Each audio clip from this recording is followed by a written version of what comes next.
Hello, അസ്സാം വലൈക്കും. ഞാനിപ്പം മൈക്കൊന്നും കൊണ്ടുവന്നിട്ടില്ല കേട്ടോ. ഹലോ ഗൂയിസ് ഗൂയിസ് ഗൂയിസ് ഞാൻ മൈക്കൊന്നും എടുത്തിട്ടില്ല.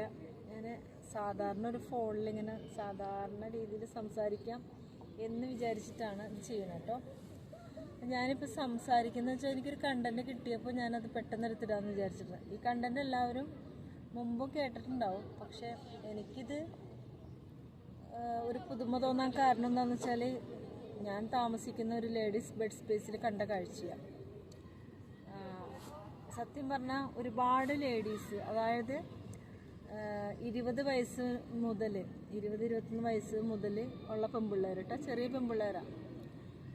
അവർ ഈ ദുബായിലേക്ക്, അതായത് അവർ ഈ ദുബായിലേക്ക് ഏജൻറ്റ് വഴി വരുന്ന കുറേ ലേഡീസിനെ ഞാൻ ഇപ്പോൾ കണ്ടു. ഞാൻ എല്ലാവരും പേപ്പറിൽ വായിച്ചിട്ടുള്ളൂ, മാധ്യമങ്ങളിലൂടെ ഉള്ള അറിവേ എനിക്കുണ്ടായിരുന്നുള്ളൂ ഈ ഏജൻറ്റുമാരെ കൊണ്ടുവന്നാൽ എന്തായിരിക്കും ലേഡീസിൻ്റെ അവസ്ഥ എന്നുള്ളത്. അതിപ്പോൾ ഞാൻ നേരി കണ്ടപ്പോൾ അതെനിക്ക് പറയണമെന്ന് തോന്നി, അതെനിക്ക് ഇതിൽ ഒന്ന് ഒരു വീഡിയോ ചെയ്യണമെന്ന് തോന്നി. സത്യത്തിൽ ഞാൻ താമസിക്കുന്ന റൂമിൽ തന്നെ ആളുകളുടെ ഓരോരുത്തരുടെ പേര് ഞാൻ പറയില്ല, പക്ഷെ ഞാൻ താമസിക്കുന്ന ഈ UAE-ൽ, ഞാൻ ഷാർജയിലാണ് താമസിക്കുന്നത്. ഞാൻ ആദ്യം സ്വന്തം ഫ്ലാറ്റിലാണ് താമസിച്ചിരുന്നത്.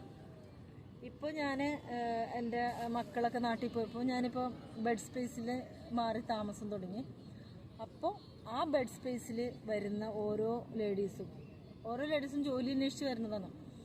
എൻ്റെ അഭിപ്രായത്തിൽ ഇവർക്ക് സ്വന്തമായിട്ട് വിസ എടുത്ത് സ്വന്തമായിട്ട് ടിക്കറ്റ് എടുത്തിട്ട് വന്നാൽ അത് കുറച്ചുകൂടി അവർക്ക് ബെറ്റർ ഓപ്ഷനായിരിക്കും. കാരണം എന്താണെന്ന് വെച്ചാൽ അവർക്ക് സ്വന്തമായിട്ട് ഇറങ്ങി ജോലി അന്വേഷിക്കാനും എല്ലാത്തിനും പറ്റുന്നൊരു